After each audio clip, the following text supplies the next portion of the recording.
Okay. All right, so should we do some big letters, medium-sized letters, small letters? Let's just explore the full range of line weights. So we'll need fine liner, sign pen, a marker, or two. So we'll need at least those few things to get started.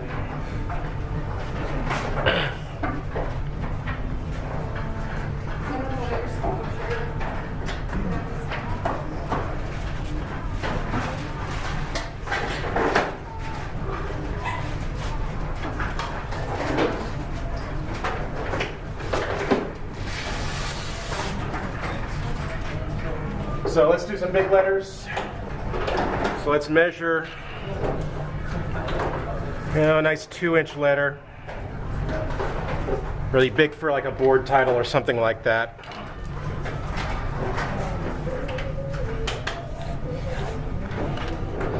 So I'll just measure out 2 inches. And then I'll look for kind of the upper third. The upper third is probably going to be 1/2 inch or something like that, or 1/2 inch or 5/8. So I want to put another mark there at about 5/8 and make a mark for that upper third.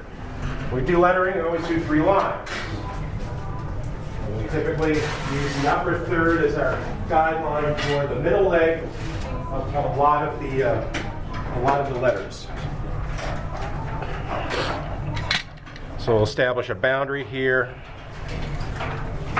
And if you can, you can even start to, if you hold down a roly ruler, you actually can use a triangle with it. It's, but at a charrette, nobody cares. Interestingly enough, should be fine. Okay? All right, so how we hold the marker matters. The angle in which we hold the marker matters. Okay, so for this exercise, if we have the toe of the marker pointing up, then it's going to give us, we're going to get a stroke that's, right? We're going to get vertical and horizontal strokes that have completely different weights to them. So the toe of the marker needs to be up, pointing up. All right, so toe up. And if we keep the marker with the toe up, just pointing up straight up there, then any stroke that we make will start to have a certain character to it based on the chisel of the marker running up and down. That make sense? All right, here's A.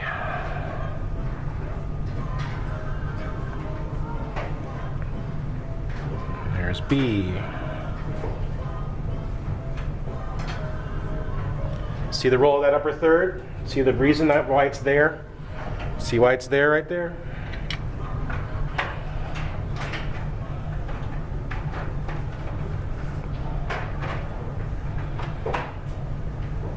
Notice with the toe of the marker pointing up, we get this thin line weight for the verticals and the thick chisel for everything else. Starts to give a certain character to the letter.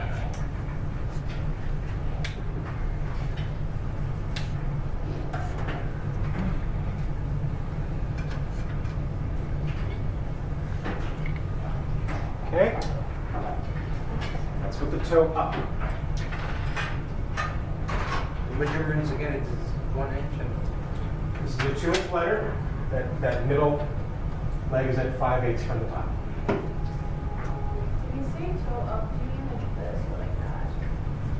Okay. So I'm holding it with the tripartite or the 3-finger, and the toe is pointing to the top of the paper like so. Okay, so vertical, horizontal, vertical, horizontal, vertical, horizontal.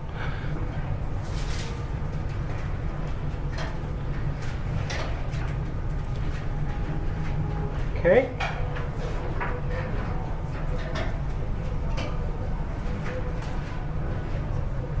What's this made of? What's this one version made of here? Yeah. Okay, the stroke. oh, sorry. It's going to be toe only. So just the toe tip. With just the toe tip, we can actually make letters that have a medium weight to them. So let's try those. Let's go with 1-inch lettering for those. So 1-inch lettering.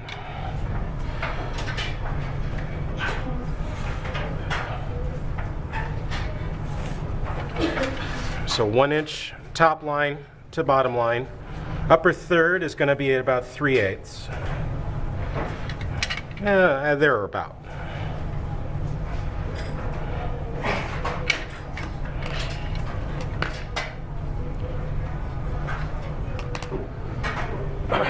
Now, this is toe only. Toe only. That means now you have to rotate the barrel in your hand so that the toe is the only thing contacting the paper. Before, the toe was up and the full chisel was contacting the paper depending on whether it's horizontal or vertical. If we rotate the barrel in our hand now, the toe only is contacting the paper. Gets you an entirely different line weight, which might be appropriate for 1-inch lettering.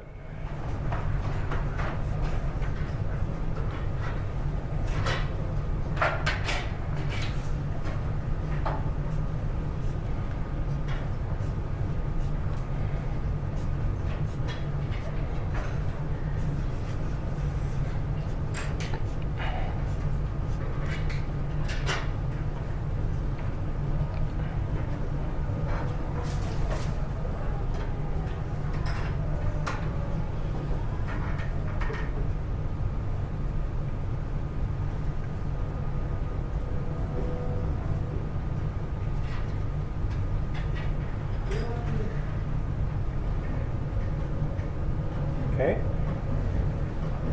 So those are some nice 1-inch letters.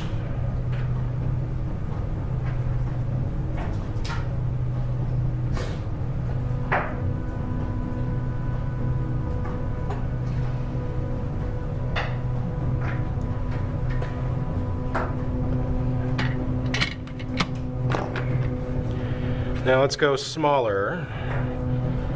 So if we did some 1/2-inch letters, with the upper third at about 3/16, looks something like this.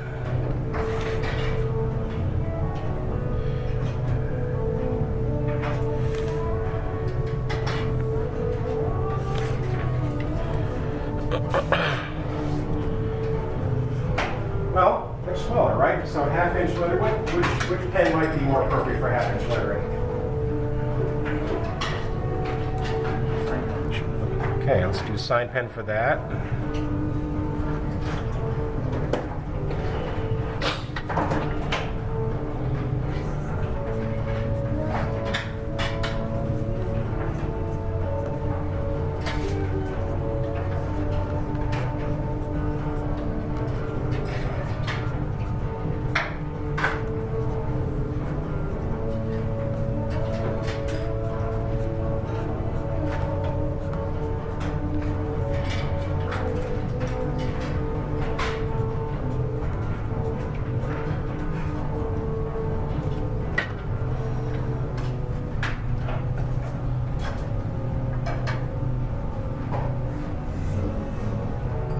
Why upper third? What does the upper third do for us? Proportion. What's the philosophy behind that? Yeah. Okay. So certain character to the lettering, where all these middle things all can line up, gives a certain consistency to the letters. In architectural block lettering, we tend to have emphasis on the verticality of all the vertical legs. Engineering lettering has a slight slant to it. In the olden days, that's how we told drawings from architects versus engineers. The engineers had a slight slant, the architects had straight up and down. So you were able to distinguish who did what on different parts of drawings or even as part of a team.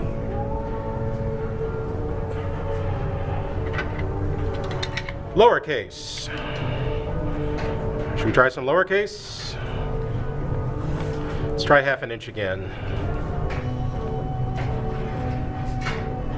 Upper third is going to be at about 3/16.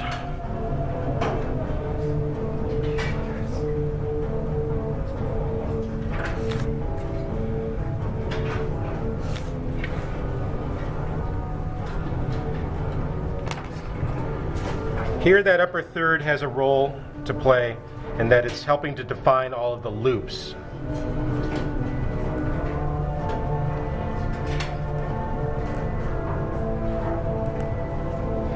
This probably takes you all the way back to kindergarten.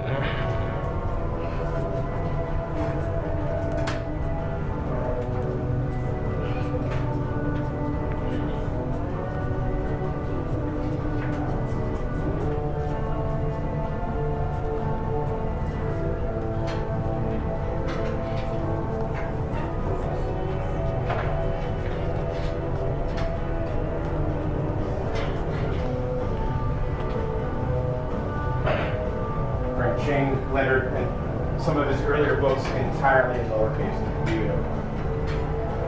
Landscape architecture firms use lowercase. It's a nice variety.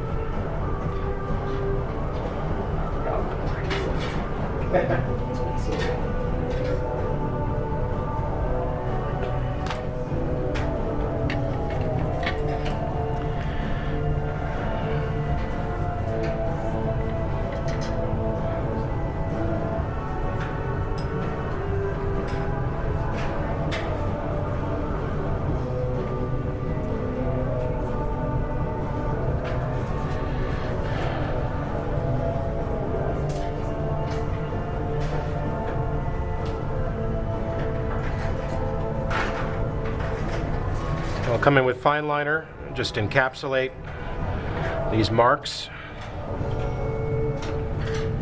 just like we would for diagramming. I do all the verticals first,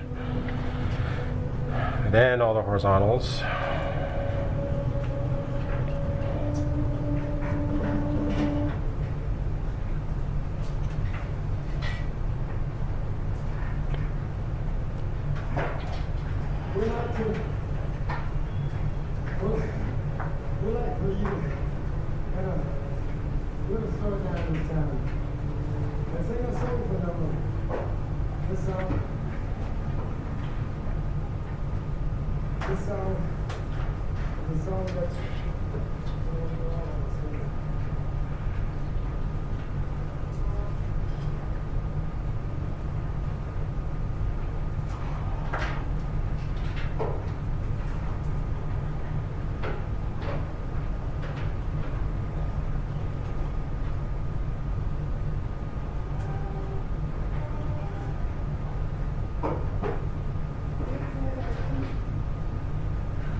It's not often that I've had to letter a presentation board at a charrette or a drawing. It's not often. But believe it or not, in the ones that we did in foreign countries, Italy, New Zealand, we didn't have access to internet or printers or anything of that nature. We had basically just a big roll of trace and some tape. So we made all of our presentation boards from scratch, and so we ended up lettering everything on the spot. In Italy, I had to do it in 2 languages. Visual analysis translates to analisi visivo.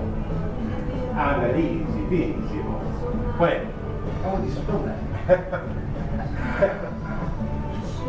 I got help with that, but it was kind of like, it was pretty clear to us that not everybody at the presentation was going to speak English, so that became an opportunity for some lettering diplomacy.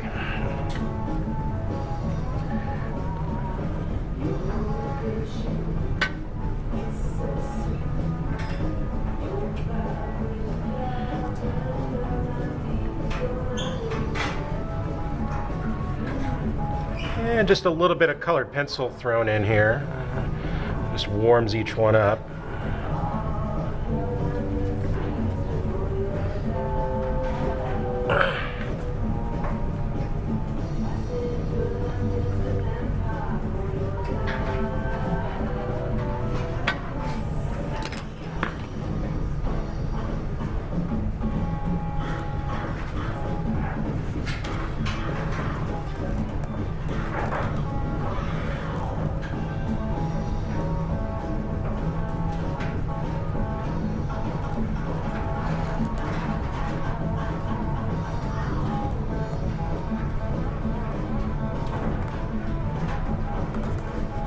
Need to add hierarchy to things. This follows sort of the same methods we did with diagramming.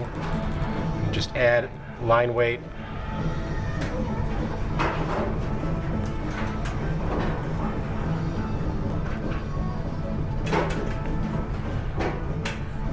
This almost takes on a street art feel to it a little bit. maybe some borrowed techniques between urban art. That layered effect that graffiti artists and urban artists use to create depth and hierarchy in their color.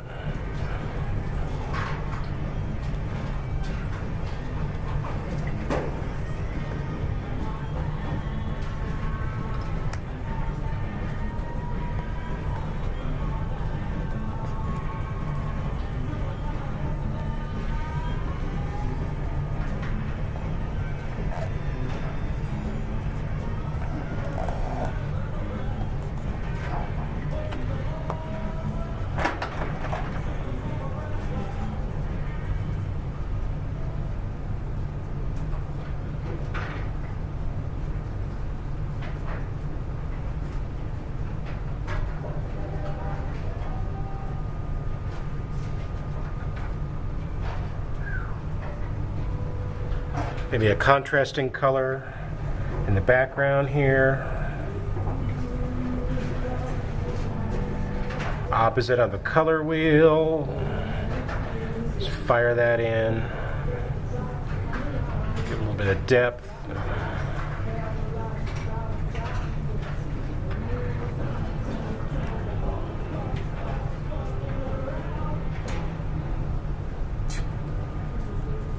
Better music.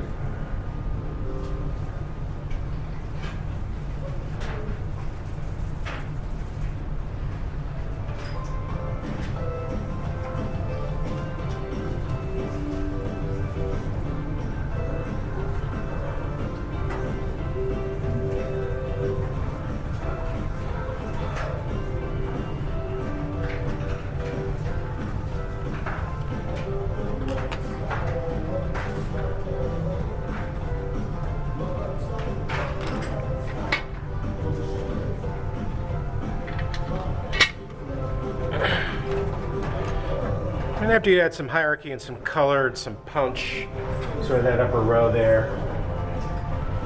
Yeah, let's go even smaller now. I'm going to go down all the way down to 3. Let's see. We'll go down to 3/8.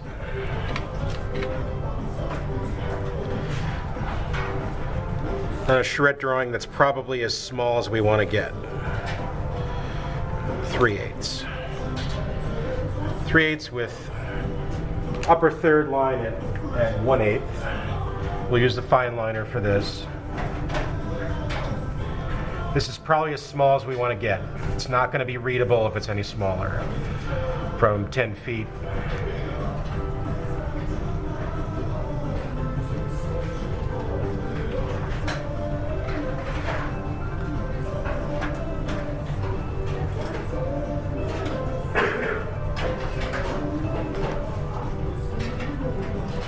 I'll do another line.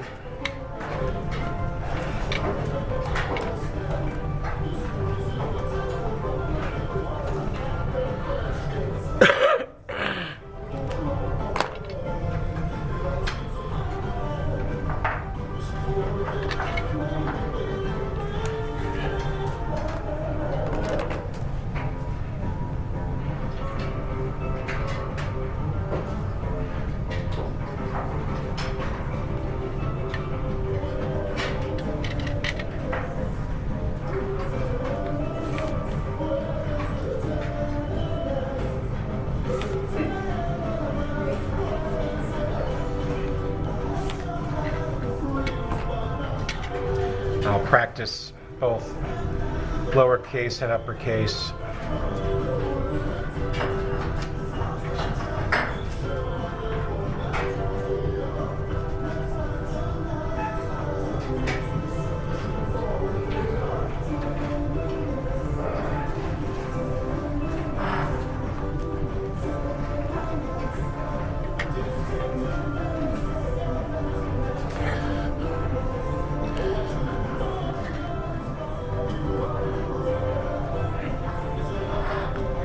There's an assemblage of lettering for us now.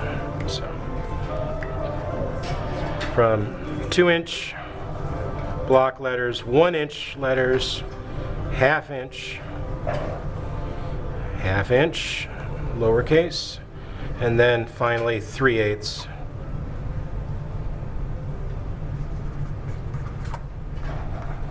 So that's probably a pretty good size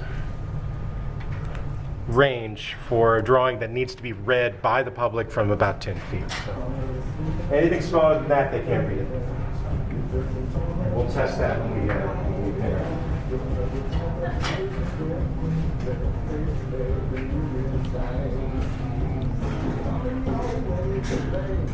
All right, that's going to end the first video.